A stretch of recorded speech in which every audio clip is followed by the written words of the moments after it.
ఈ పువ్వులు చూసారా? దీని కలర్ చూడండి ఎంత బాగుందో. ఇవి మన ప్లాస్టిక్ పూలలా కనిపిస్తున్నాయి కానీ న్యాచురల్. ఇవి సీతమ్మ జడకు పూలు అంటారు వీటి. ఈ కలర్ లాగా మనం అసలు ప్రిపేర్ చేయలేము. తర్వాత వీటిని పత్తి పూలు అంటారు. యాక్చువల్గా ఇవి పత్తి పూలు కాదనమాట. ఇవి ఫ్రూట్ అయిపోయిన తర్వాత ఈ ఫ్రూట్ పగిలి విచ్చుకుంటుంది. ఇది చూడండి ఎంత నవనీతం లాగా ఈ కాటన్ వస్తుందో చూసారా. ఇవన్నీ కూడాను దీని లోపల ఒక బ్లాక్ సీడ్ ఉంటుందన్నమాట. ఈ విత్తనం యొక్క బయట అంటే సీడ్ కోట్ అవుట్ గ్రోత్స్ ఈ పొరలు సహజంగా ప్రకృతిలో ఎంత మన కోసం ఇంత మెత్తటి ఇవి ఎంత బాగా డెవలప్ అయ్యాయో చూసారా.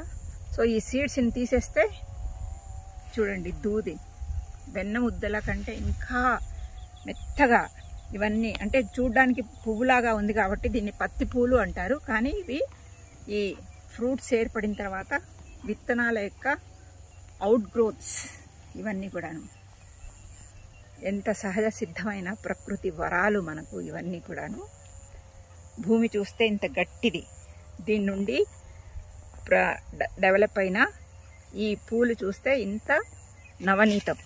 చూడండి స్టార్టింగ్లో పువ్వు ఇలా ఉంటుంది, తర్వాత ఇందులో ఫ్రూట్ ఏర్పడిన తర్వాత ఇలా ఉంటుంది.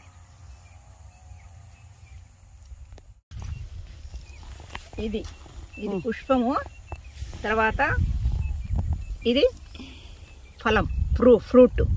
ఈ ఫ్రూట్ బాగా పక్వమైన తర్వాత పగిలి మనకు ఇలా కనిపిస్తుంది, ఇలా విచ్చుకుంటుంది అనమాట. సో దీనిలో ఉండే ప్రతి ఫ్రూట్లో గింజలు ఉంటాయి కదా, ఆ గింజలే ఇవి బ్లాక్. ఈ గింజల యొక్క అవుట్ గ్రోత్స్, ఈ సీడ్ కోట్ నుంచి ఏర్పడిన అవుట్ గ్రోత్స్.